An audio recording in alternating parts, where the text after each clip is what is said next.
करके देखो, मेरे नबी ने अपनी ज़ौजा हजरत आयशा सिद्दीक़ा से कहा था, आयशा बताओ कुछ बनाया है कि नहीं? अर्ज करती है या रसूल अल्लाह मैंने कुछ नहीं बनाया। कहा क्यों नहीं बनाया? कहा सरकार मुझे कुछ बनाना आता कि नहीं है। क्यों नहीं आता? कहा मेरी माँ ने सिखाया कि नहीं था। जो लोग हम पे उंगली उठाते हैं ना, कभी तलाक के नाम पे, कभी नकाब के नाम पे, कभी पर्दे के नाम पे, इसके जिम्मेदार हम ही कहीं ना कहीं हैं। इसके जिम्मेदार हम ही हैं। इसको हम ही ने कहीं ना कहीं से हवा दी है, तब जाकर के ये मुसीबतें हमारे गले पड़ी, तब जाकर के ये मुसीबतें हमारे गले पड़ी हैं। तलाक लोगों ने उंगलियां क्यों उठाई? क्योंकि हमने कितनी बेटियों की जिंदगी में जहर घोल दिया, और वो इंसाफ के लिए जब कोर्ट कचहरी के चक्कर लगाती रही, थानों के आगे पीछे दौड़ती रही, लोगों ने उनको दौड़ने को देखा तमाशा बना दिया, तब लोगों ने मजाक उड़ाया। कुछ दिन पहले एक वीडियो बच्ची की वायरल की गई थी, उसने थाने के चक्कर लगाए, और इसलिए लगाए थे चक्कर क्योंकि उसको बेवजह तलाक दे दिया गया था। वो कोई उसकी सुन नहीं रहा था। उसने प्रेस वालों को बुलाया, मीडिया वालों को बुला करके अपना बयान दिया था। वो लोगों हर घर के अंदर एक बेटी रहती है, खुदा करे कोई आंगन बेटी के बगैर ना हो। हम जानते हैं जब बेटियां घर में होती है तो खाली आंगन भी जन्नत लगा करते हैं। गुर्बत के झोंपड़े भी किसी महल से कम नहीं होते हैं। अगर घर में बेटियां होती है तो बाप अगर गरीब भी हो तो अपने आप को किस्मत का सिकंदर समझता है, इसलिए कि सुख दौलत से नहीं आता, सुख बेटी की मुस्कुराहट से आया करता है, सुख बेटी की कदमों से आया करता है। इसलिए मैं कहना चाहता हूँ आज हर घर के अंदर बेटी है, और खुदा हर घर को बेटी अता करे। उस बेटी ने रो करके चक्कर काट के कहा था कि मुझे 8 महीने हो गए, इसलिए तलाक दे दिया गया था कि मेरी गोद में तीसरी बेटी आ गई है। अब मुझे बताओ तो सही, ये 3 बच्चियां लेके मैं कहा जाऊं? इस पे समाज बड़ा नाश करता है। मैं छोड़ दूंगा तेरी बेटी को, क्या बिगाड़ लेगा तू? ओ मेरे भाई मैं जानता हूँ बेटी का बाप कमजोर हो सकता है, बेटी का भाई कमजोर हो सकता है, बेटी का खानदान कमजोर हो सकता है, लेकिन बेटी का खुदा कमजोर नहीं है, बेटी का मुस्तफा कमजोर नहीं है। किसी की बेटी को तलाक का ताग लगा करके उसे जिंदगी भर रोने पे मजबूर न कीजिएगा। और तुम्हें खुदा का वास्ता इस्लाम ने तुम्हें तलाक का मालिक बनाया है, तो इसका मतलब ये बिल्कुल नहीं है कि तुम किसी की मजबूरी का फायदा उठाओ। किसी की बेटी को तलाक देने का मतलब क्या है? अगर सिर्फ बेटी पैदा हो गई तो तुमने तलाक दे दिया, खाने में नमक ज्यादा हो गया तो तुमने तलाक दे दिया, वक्त पे कपड़े न मिले तो तुमने तलाक दे दिया। क्या इसको इस्लाम कहा जाता है? क्या ये ईमान का हिस्सा है? आओ मैं तुम्हें बताता चलो, इस्लाम इतना खूबसूरत मजहब है। अगर आपकी बीवी नमक ज्यादा कर देती है तो तुम बिगड़ जाया करते हो। अगर आपकी बीवी से दाल बनानी नहीं आती है, दुनिया भर में उसकी रुसवाई करते हो। आओ तो इस्लाम का एक चैप्टर खोल के सुनाता हूँ। तारीख में बहुत बड़ा नाम हजरत आयशा सिद्दीक़ा रज़ियल्लाहु ताला अन्हा का है। कौन आयशा? ये वो है जो सच्चे बाप की सच्ची बेटी है, जो पारसा बाप की पारसा बेटी है, जो जन्नती बाप की जन्नती बेटी है। ये वो आयशा है जो अबू बकर के दिल का भी करार है, मुस्तफा की आंखों का बहार है। वो आयशा सिद्दीक़ा है जब रुखसत होकर मुस्तफा के दरवाजे पे आई है, आका करीम बाहर से तशरीफ लाए और आने के बाद फरमाया आयशा क्या कुछ खाना बनाया है कि नहीं? कहती या रसूल अल्लाह मैंने कोई खाना नहीं बनाया है। कहा क्यों नहीं बनाया? कहा सरकार मुझे खाना बनाना नहीं आता है, मेरी माँ ने मुझे सिखाया नहीं है। आज अगर कोई औरत पहली मर्तबा किसी घर की दुल्हन बनती है और खीर बना ले और डरते डरते मीठा डाले, कोई चीज कम बढ़ती हो जाए मारे खौफ के, तो लोग ताने दिया करते हैं फलां की बहू को ये नहीं आता है, फलां घर आने की बहू को ये नहीं आता है। बंद करो ये तमाशे, बंद करो ये ज़बान के चस्के। तारीख का ये बाप पलट करके देखो, मेरे नबी ने अपनी हजरत आयशा सिद्दीक़ा से कहा था आयशा बताओ कुछ बनाया है कि नहीं? अर्ज करती है या रसूल अल्लाह मैंने कुछ नहीं बनाया। कहा क्यों नहीं बनाया? कहा सरकार मुझे कुछ बनाना आता ही नहीं है। क्यों नहीं आता? कहा मेरी माँ ने सिखाया कि नहीं था, आज तक मैं खिलौनों से खेली हूँ, कभी बाप के घर काम नहीं किया था, इसलिए मुझे करना नहीं आया। मेरे नबी के तेवर नहीं बदले गए, लहजा सख्त नहीं हुआ है, गुस्सा नहीं आया था। ये नहीं कहा था मैं नबियों का इमाम हूँ, मैं कायनात का मालिक बन करके आया आया हूँ। सरकार मुस्कुराने लग जाते हैं, कहते आओ आयशा हम खाना बनाना तुम्हें सिखा देते हैं। आका करीम ने आटा निकाला, बर्तन में रखा, कहा आयशा देखो आटा यूं निकाला जाता है। फिर सरकार अपने हाथों से आटा गूंद रखे हैं, कहते आयशा देखो ऐसे आटा गूंदा जाता है। आका करीम ने खुद तवा रखा, खुद आग जलाई और आका ने अपने हाथ से रोटियां बनाई है और हजरत आयशा को बगल में बैठा के कहा था आयशा देखो रोटी ऐसे बनाई जाती है। जब रोटी बन के तैयार हो गई, भूख तो मेरे मुस्तफा को लगी थी, पहला लुकमा आंखों को खाना था, लेकिन नबी मेरे नबी ने पहला लुकमा तोड़ा।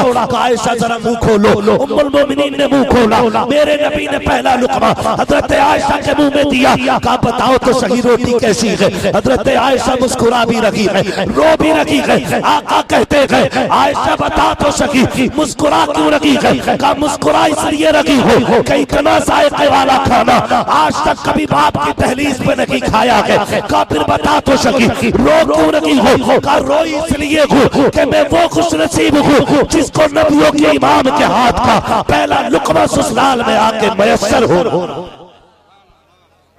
ये जिंदगी होती है और ऐसे घर खूबसूरत होते हैं, ऐसे रिश्ते चला करते हैं, ऐसे घरों के अंदर बहारें आती हैं। याद रखना इस्लाम के उसूल अपना लें, इसी में भलाई है। हमारी गलती देख के लोग इस्लाम पे भोंकते, हमें देख करके जब किसी की बेटी तलाक के कागज लेकर के कोर्ट के चक्कर काटती है ना, तो लोग ये नहीं कहते बुद्धू का बेटा ऐसा, कलुआ का बेटा ऐसा, मुन्नन का बेटा ऐसा, किसी को मतलब नहीं बेटा किसका। लोग कहते मुसलमान कितने खराब है।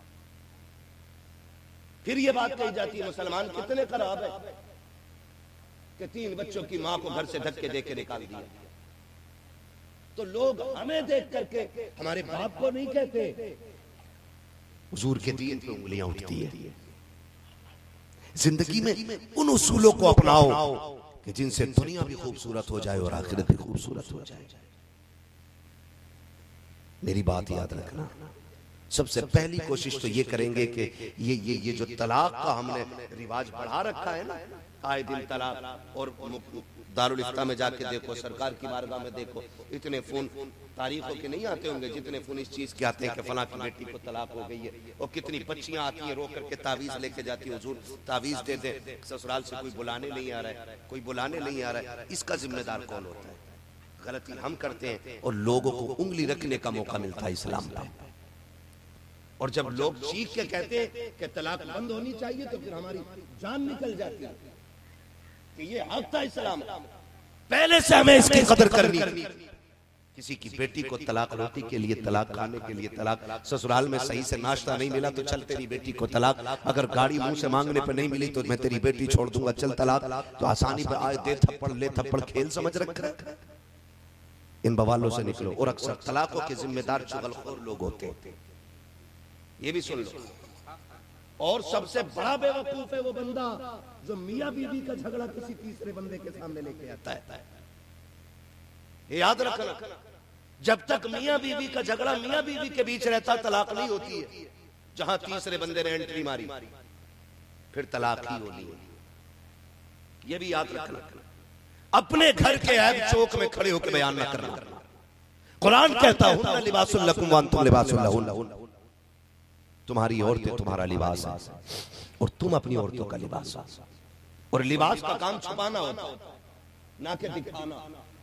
आप अपनी औरत की बातों पे पर्दे डालो, उसके ऐबों पे, उसके राजों पे पर्दे डालो, वो तुम्हारे राजों पे पर्दे डाले। मिलेगा क्या? फिर फरमाया गया तुम एक दूसरे पे पर्दे डालो, खुदा कयामत में तुम्हारे गुनाहों पे अपनी रहमत के पर्दे डालेगा।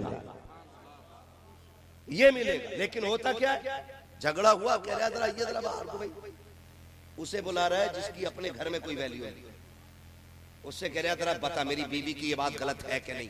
कहा क्या मैं बाहर से आया और मुझे पानी तक नहीं दिया उससे कह रहा जिसे खुद 3 दिन से चाय नहीं मिली है। तो अब जिसका गुस्सा अपने घर नहीं उतरता ना, वो दोस्त के घर उतारता, कहता सुन मैं के छोड़ दे 8 दिन के लिए, दिमाग मारने लग जाएगा। हाँ, ठलवों के यही मशवरे होते हैं, निकम्मों के। कह रहा 8 दिन मैं के छोड़ दे, दिमाग ठिकाने लग जाएगा। क्यों लगेगा दिमाग ठिकाने? कहा जब अब्बा के घर रहेगी ना और बाप को भी पता चलेगा 2 रोटियां एक्स्ट्रा जाएंगी, मैं कहता हूं जालिम जिसने 18 साल कंधे पे रख के पाली है बेटी, उसके लिए 8 दिन पालना कौन सी बड़ी बात है यार? कौन सी बड़ी बात है? जो 25 साल बेटी को सीने से लगा के पाल लेता है, कम से कम बेटे को लुक में देने में मकसद तो होता है कि ये जवान होगा तो मेरा सहारा बनेगा। और बेटी से तो ये उम्मीद भी नहीं थी कि ये बुढ़ापे की लाठी बनेगी, कमजोरी का सहारा बनेगी। उसने बेटी को जितने भी लुक में खिलाए ना, अपने मकसद के लिए नहीं बल्कि खुदा की रजा के लिए खिलाए। तो निकम्मे लोग यही मशवरा देते, छोड़ दे अब्बा के घर 8 दिन बाद, अकल ठिकाने लगे। कभी घर की बात बाहर नहीं आनी चाहिए। एक बात याद रखना, एक बात याद रखना, घर की बात बाहर नहीं आनी चाहिए। मियां बीवी के झगड़े आपस में बैठ कर निपटा लिया करो। नाराजगी हो जाती है, ऐसा नहीं है कि जब 2 बर्तन एक जगह रहेंगे तो खटकते ही हो गई बात, नजरअंदाज कर दो, एक दूसरे को माफ कर दो। अगर नाराजगी हो गई है तो फिर हुजूर की हदीस याद कर लो कि जो रूठे हुए को पहले सलाम करता है अल्लाह उसके सारे गुनाह माफ फरमा देता है। हमारा मकसद तो जन्नत से है ना, हमारा मकसद जन्नत से है। यहाँ झंडे लगाने से कोई मतलब नहीं। भाई आप कह रहे हो ना मुझे अल्लामा, आप कह रहे हो ना मुझे खतीबुल, आप कह रहे हो ना फला फला करके, कोई मतलब नहीं है। अगर ईमान न बच सका ना तो इन अलकाब का कोई फायदा नहीं है। खुदा की कसम जिंदगी में कोई लक़ब न मिल सके, कब्र तक ईमान बचा के ले जाओ, आप दुनिया के सबसे ज्यादा खुशनसीब बंदे कहलाओ। असल कब्र है, असल आखिरत है। तो यहाँ का कोई मसला नहीं, यहाँ का ये हमारे बुजुर्ग फरमाते हैं गुनाह हो जाए फिर तौबा कर लो, शर्म लगती है। का फिर शर्म से क्या मतलब है? यहाँ की शर्मिंदगी आखिरत की शर्मिंदगी के सामने कुछ भी नहीं है। यहाँ 4 बंदों के सामने जलील हो रहे हो, आखिरत में अरबों खरबों के सामने जलील होना पड़ेगा। ये बुजुर्ग हमारे हमें सिखाते हैं, ये सूफिया इकराम बताते कि अपने हक को माफ कर देना कि ये सबसे बड़ा तसव्वुफ होता है। लेकिन ये हमारे अंदर नहीं। एक दूसरे को हम जाके चढ़ाते, अरे छोड़ ऐसा कर दे वैसा कर दे, और करके फिर उसके साथ लग जाते, मैं तेरे साथ। अक्सर ऐसा होता, झगड़े भी खुद कराते और पंचायतें भी खुद करते, ताकि हम इनकी नजरों में बने रहे। ये सारी चीजें जो है ना कौम का बेड़ा गर्क कर रही है, कौम का बेड़ा। और याद रखिएगा बेबरकती भी इसी तरह के झगड़ों से घर में आती है। जिन घरों में झगड़े होते हैं उन घरों में बरकत नहीं आया करती है। फिर आप तावीज ले लो, कपड़े बांध लो, डोरियां लटका लो, अगर मियाँ बीवी में झगड़ा होगा घर में बरकत नहीं आएगी। घर में बरकत तभी आएगी जब मियाँ बीवी मुस्तफा जान रहमत के तरीके पे जिंदगी गुजारने वाले होंगे। इस चीज को लाजिम करें, इस चीज को लाजिम करें। किसी पे थप्पड़ उठा देने का काम मर्दानगी नहीं है, किसी पे हाथ उठाने का काम मर्दानगी नहीं है, किसी को थप्पड़ मार के चुप कर देने का काम मर्दानगी नहीं है। कई बार कहते हैं मेरी बीवी मेरे सामने बोल नहीं सकती है, तो ये कोई बहादुरी है? ये कोई बहादुरी है? ये जुल्म है कि आपके अपने आप के सामने अपनी बात ना कह सके। आप इसे बहादुरी कहते हो?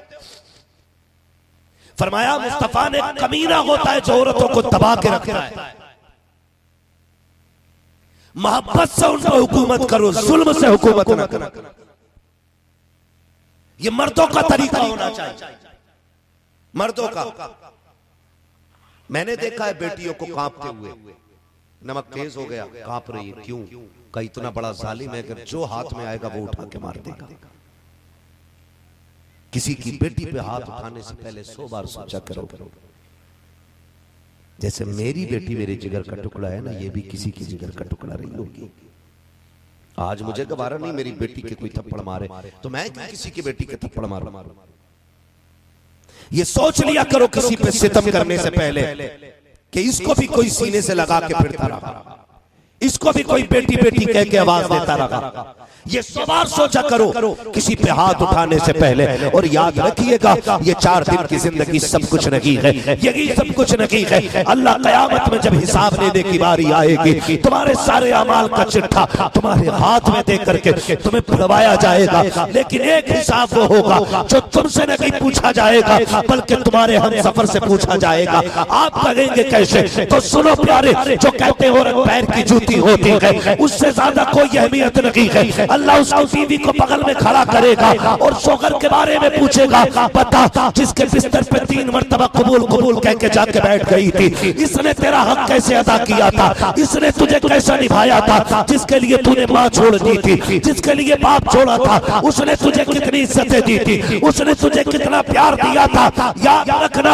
अगर उस वक्त बीवी ने मुस्कुरा के शोहर की तरफ देख लिया तो समझ लेना बेड़े पार हो गए हैं। और अगर उसने रब को रोक के दिखा दिया, अगर उसके चेहरे पे उदासी आ गई, उसकी आंखों में आंसू आ गए और उसने यूं करके कहा, मालिक ये देख, एक दिन रोटी कच्ची रह गई थी, इसने गर्म चिमटे से मारा था, आज तक निशान मौजूद है। अगर उसने कोनी दिखा दी, मालिक खाना देर हो गया था बनने में, इसने लाठी उठा के मारा था, ये मेरे आज भी इसकी चोट का निशान है। अगर उसने रब को कमर दिखा दी कि इसने कुत्ते की तरह मारा था, खुदा की कसम खा के कहता हूँ, अगर रब नाराज हो गया तेरे सजदे मुंह पे मारे जाएंगे, इबादत की गठरी तेरे सर पे रखी जाएगी। अल्लाह कह देगा, जाओ फरिश्तों इसे जहन्नम में धकेल दो, इसलिए कि जो मेरे बंदों का नहीं हो सकता है वो मुझ खुदा का भी नहीं हो सकता।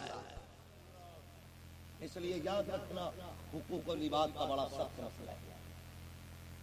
हुजूर ने जिंदगी के आखिरी अय्याम में, ज़ाहिरी अय्याम में फरमाया था, मैं डराता हूं तुम्हें तुम्हारे बीवियों के मामलात पर, यानी अपनी बीवियों पे सितम न करना, अपनी बीवियों पे जुल्म न करना, अपनी बीवी पे ज़्यादती न करना, ये मुस्तफा ने कहा था। इसलिए मेरे अजीज, मुआशरे को खूबसूरत करना है ना, तो ये मर्द करेंगे इंशाअल्लाह। अब बेटियों से भी मेरी छोटी सी गुजारिश है, बेटियों से भी, घर में कितने भी झगड़े हैं ना, तो उस घर को जन्नत बनाना तेरे, वो कहते हैं ना, बाएं हाथ का काम है। कैसे कैसे?